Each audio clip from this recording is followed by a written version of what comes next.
અમરેલી માર્કેટયાર્ડમાં મગફળી ખરીદી દરમિયાન ખેડૂતો પરેશાન, પ્રાથમિક સુવિધાનો અભાવ, વધારે વજન લેવાતાના આક્ષેપો ખેડૂતોએ આક્ષેપ કર્યા છે। અમરેલી માર્કેટયાર્ડ ખાતે હાલ મગફળીનું ટેકાના ભાવે ખરીદી કાર્ય ચાલુ છે, પરંતુ ખેડૂતો માટેની મૂળભૂત સુવિધાનો ગંભીર અભાવ સામે આવી રહ્યો છે। અધિકારીઓ માટે છાંયો અને બેસવાની વ્યવસ્થા સુલભ છે, જ્યારે બીજી જગ્યાએ તો જ્યાં મગફળીનું વજન થાય છે ત્યાં ખેડૂતો તડકામાં કલાકો સુધી વારો જોઈને તકલીફો સહન કરી રહ્યા છે। માર્કેટયાર્ડમાં સોયાબીન અને મગફળીની ખરીદી પ્રક્રિયા એક જ કોમ્પ્યુટર પરથી થાય છે, જેના કારણે બિલ બનાવવામાં મોડું પડે છે।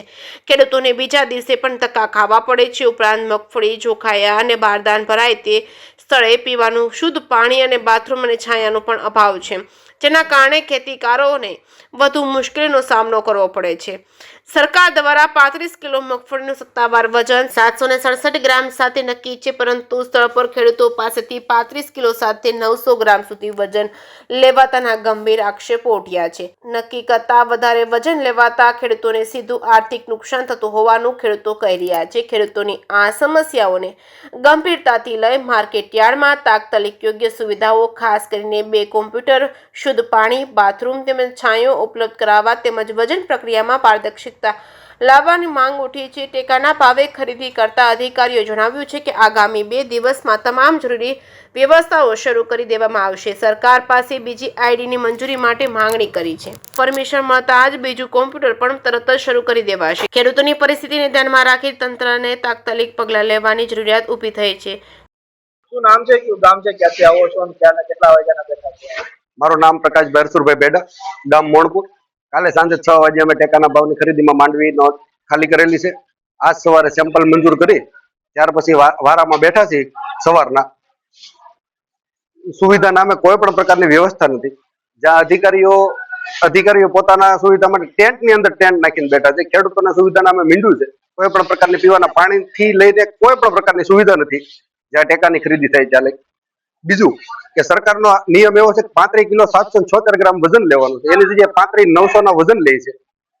પછી સરકાર એક બાજુ ખેડૂતોને સહાય આપીને ખેડૂતને પ્રમોટ કરવાની વાત કરે છે, અને અહીંયા ખેડૂતનું શોષણ કરવામાં આવે છે।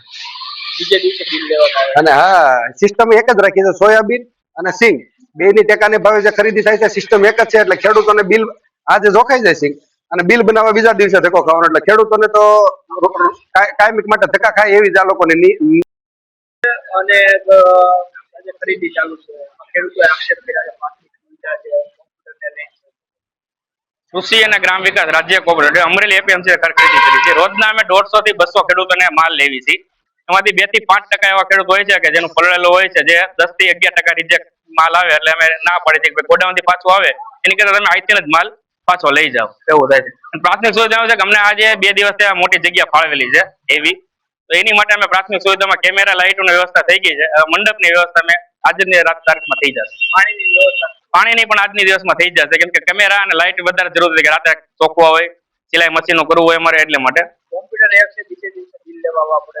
એમાં આઈડી અમારી પાસે હાલ એક છે, પણ 2 ની માંગણી કરી છે। સોમવારે અમને આપવાનું કહે છે, બીજી આઈડી આપી દેશે એટલે અમે કોઓપરેટર નવો ગોતી અને એને પણ અમે વ્યવસ્થા થાય એવું કરશું વહેલી। ફિંગરપ્રિન્ટના હિસાબે અમારે થોડીક વાર લાગે છે બિલમાં, કેમ કે ખેડૂતને ઉંમર લાયક હોય ને ફિંગર નથી આવતા અને છોકરા સુરત હોય છે, તો એની પાસે ઓટીપી મગાવવા પડે છે, એની હિસાબે થોડુંક લેટ થાય છે।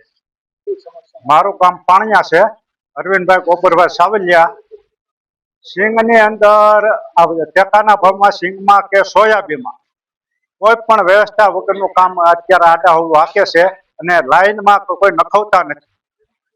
કારણ કે ખેડૂતોને ઘર્ષણ થશે, ઘડીક અહીંયા ઉતરાવો ને ઘડીક અહીંયા ઉતરાવો તો વારામાં બહુ લોસા થાય છે। આ ગેટ પાસ માથે હાલે અને નહીતર, અને બીજા નંબરમાં ખેડૂતને પાણી પીવાની સુવિધા કોઈ નથી, કોઈ તડકો છે ત્યાં સાંયો નથી, અને આ જે વ્યવસ્થા બેહવા વાળાને છે સાયન મેલ પર સાંયો કરીને બેઠા છે। અને બીજા નંબરમાં કોમ્પ્યુટર ડબલ રાખે, સોયાબીનનું અલગ રાખે અને સિંગનું અલગ રાખે, કારણ કે બિલ બનાવવામાં બહુ પ્રોબ્લેમ થશે, બીજા દિવસે આવવાનું કે છે। અને શૌચાલય છે ને બધે સાફ કરાવવા પડે, નવા મૂકવા પડે, મુકાવ જ્યાં ખરીદી ચાલુ છે ત્યાં પાણી, ત્યાં કોઈ વસ્તુ નથી, નહીં કોઈ વસ્તુ જ નથી ત્યાં।